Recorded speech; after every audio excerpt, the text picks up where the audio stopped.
Olá, pessoal! Espero que vocês estejam bem. A gente está de volta aqui com a nossa disciplina de Contabilidade Gerencial 1 e hoje a gente vai falar um pouquinho sobre contabilidade por responsabilidade. Nessa mini aula de hoje, eu vou sintetizar para vocês alguns aspectos da contabilidade divisional ou contabilidade por responsabilidade. E essa videoaula, é parte de uma série de vídeos para os meus alunos de contabilidade gerencial que estão tendo aulas remotas em substituição às aulas presenciais por conta da pandemia do coronavírus. Na nossa aula de hoje, eu vou fazer alguns apontamentos que devem ser aprofundados por vocês a partir da leitura da bibliografia básica que nós adotamos na disciplina. Vocês precisam ler do livro de contabilidade gerencial de Warren Rive Fis, capítulo 7, da página 267 a 276. A gente vai falar nessa mini aula especificamente sobre vantagem e desvantagem da descentralização. Um outro ponto que a gente vai trabalhar, o meu objetivo com essa mini aula é que você compreenda quais são as vantagens e desvantagens e como se preparam relatórios de contabilidade por responsabilidade para um centro de custo e um centro de lucro. Os centros de investimento serão trabalhados a partir da próxima aula. Então, vamos lá. Para que a gente centraliza ou descentraliza a administração de uma organização? Não há um critério que possa ser considerado melhor ou pior para todos os negócios. Então, o que é um negócio centralizado? É aquele onde as decisões de planejamento e as operações são tomadas pela alta administração ou pelo único proprietário. Quando o negócio é descentralizado, isso significa que ele está organizado em divisões ou unidades operacionais e, por conta disso, há delegação de responsabilidade para os gerentes. Esses gerentes é quem planejam e controlam as operações das unidades. Vamos compreender um pouquinho, então, sobre o que significa a descentralização. Antes disso, eu quero te chamar a atenção para o seguinte: quando as operações nas empresas se tornam muito complexas, é necessário ampliar os níveis hierárquicos gerenciais, para que algumas decisões relacionadas às operações específicas das unidades, elas sejam tomadas pelos níveis hierárquicos inferiores. A divisão de responsabilidades, ela está associada ao aumento da complexidade dos processos produtivos e logísticos, e isso demanda ajuste na configuração da estrutura da organização ou das unidades de negócio. Ok? Então, para a gente compreender a descentralização, o que a gente precisa pensar? Que a descentralização, ela demanda alguns ajustes no sistema de informação para que esse sistema possa apurar o resultado global da empresa e também apurar a contribuição das diversas áreas. A contabilidade divisional é essencial para um sistema de informação gerencial que mensura o desempenho destas áreas. O que a contabilidade divisional faz? Ela permite comparar as metas estabelecidas e os resultados alcançados pelas áreas e pelos gerentes. Para a gente estruturar a contabilidade divisional, é necessário que sejam distinguidos os itens controláveis por esses gerentes. Então, eles vão ser responsabilizados só por aquilo que eles conseguem controlar. Isso é, aquele item em que o gestor possui autoridade e responsabilidade de decidir sobre o item. A contabilidade divisional requer uma prévia estruturação funcional das divisões ou das unidades. Isso significa que deve haver clareza quanto ao gestor e à responsabilidade desse gestor. Isso é muito importante para a contabilidade divisional. E um outro ponto importante que deve ser compreendido, que a contabilidade por responsabilidade permite que os eventos econômicos sejam contabilizados de forma a identificar o valor que efetivamente está sob a responsabilidade de cada gestor, comparar com as metas pré-estabelecidas, mas, embora o sistema de contabilidade seja ajustado para as demandas da divisionalização da organização, o que a contabilidade faz é apurar os resultados objetivos pelas áreas de forma individualizada. Então, o resultado global da organização, que normalmente a gente obteria pela contabilidade tradicional, não vai se alterar, independente da forma de eu contabilizar. O que eu estou fazendo é atribuindo aos gestores e às unidades a parte que lhes compete daquele resultado global. Ok, pessoal?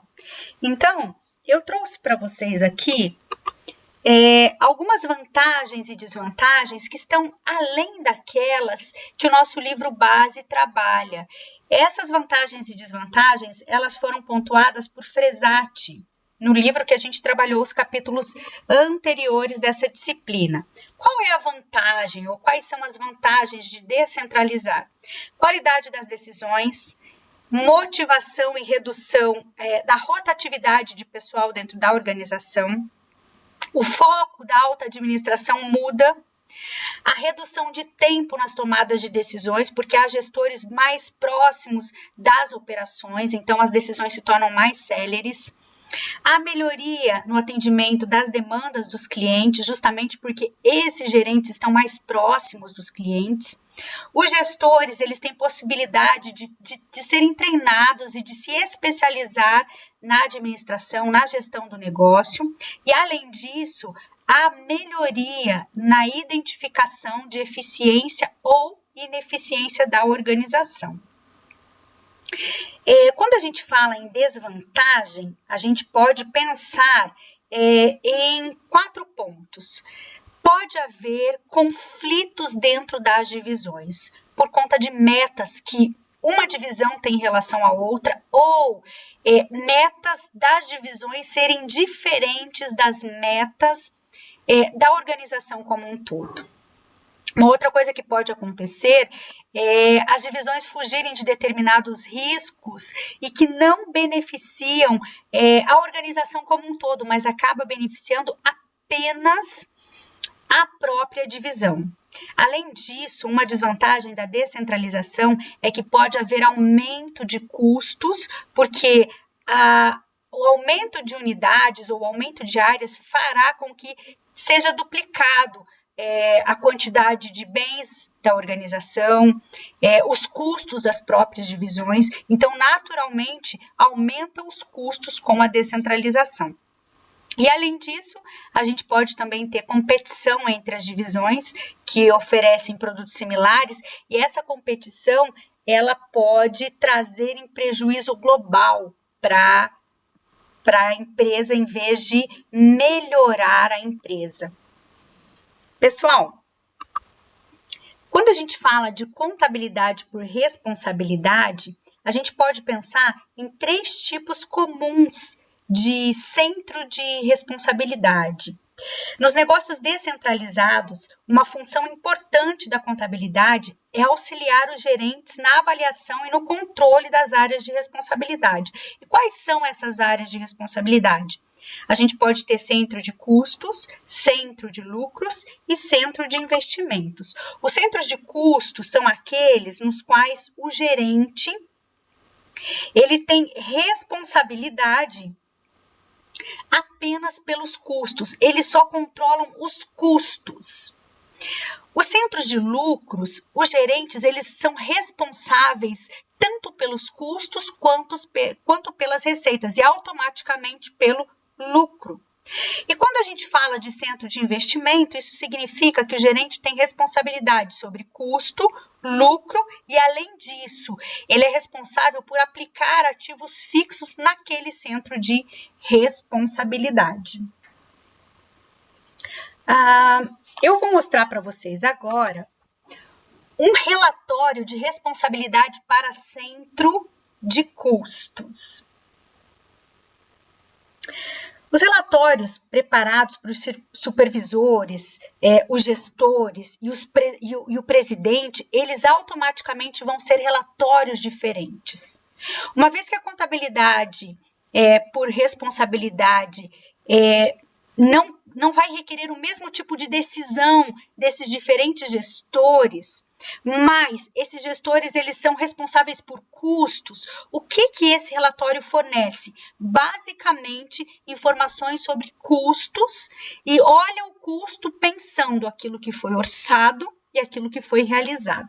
Então, se vocês observarem aqui, vocês vão ver que o primeiro relatório é de um supervisor de um departamento da fábrica A. Quando a gente olha esses custos, eles dizem respeito aos custos diretos e indiretos, aquilo que foi orçado e aquilo que de fato foi realizado. E as diferenças são pontuadas aqui. Estes valores do departamento 1, quando eles chegam ao gerente da fábrica, eles aparecem aqui, ó.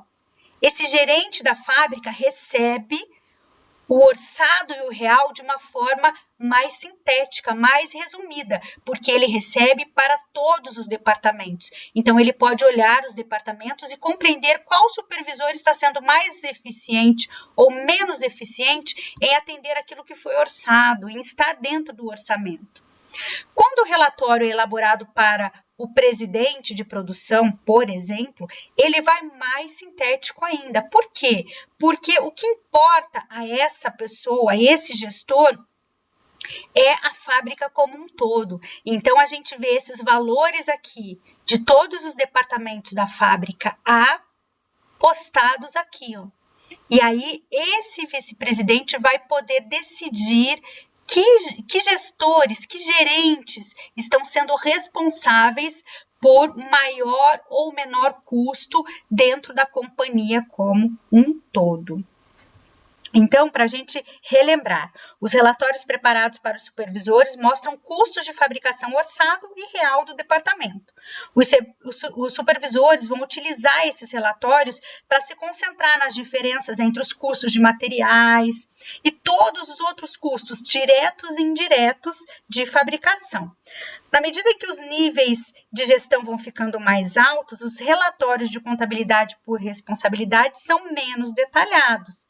Dessa forma, o relatório de desempenho orçamentário do gerente da fábrica vai resumir dados de custos orçados e reais de todos os departamentos. E ele vai poder identificar os supervisores que estão sendo responsáveis pelas maiores diferenças em custos. E o relatório já da vice-presidência vai mostrar o desempenho orçamentário para os custos das fábricas, né? Podendo avaliar os gerentes responsáveis pelas diferenças significativas entre os custos orçados e reais das fábricas. E agora a gente vai falar então como é o relatório de responsabilidade para um centro de lucro. O centro de lucro, ele é aquele que mostra um relatório que contém receita, despesa e lucro operacional. Então, quando a gente considera todas as receitas e despesas destas duas divisões, por exemplo, a gente consegue deduzir das receitas as despesas operacionais, mas o que a gente vai fazer nesse momento? A gente vai considerar os encargos dos departamentos de serviços sendo rateado conforme o uso de cada departamento. Essa é uma DRE por responsabilidade para uma empresa que presta serviço. O uso dos serviços pelas divisões, ou seja, os encargos do departamento de serviços, são as despesas indiretas para o centro de lucro. Dessa forma, os valores gastos com esses serviços são rateados para cada departamento de serviço. Então, aqui a gente tem todos os valores que vão ser rateados. A base de atividades para cada departamento de serviços é a medida dos serviços utilizados. Nesse exemplo nosso aqui, os encargos dos departamentos de serviço foram um total de 905 mil. Então, esse valor é dividido para cada unidade com base na atividade do departamento, ou seja, as despesas de serviço serão computadas considerando-se quanto cada departamento consumiu de serviços. Pessoal, essa é a nossa bibliografia básica. Dá uma olhadinha lá no texto. Eu estou à sua disposição para tirar dúvidas pelo WhatsApp ou pela webconferência na sala de reuniões da plataforma Café. Aguardo vocês na próxima aula. Um abraço para todos. Até mais.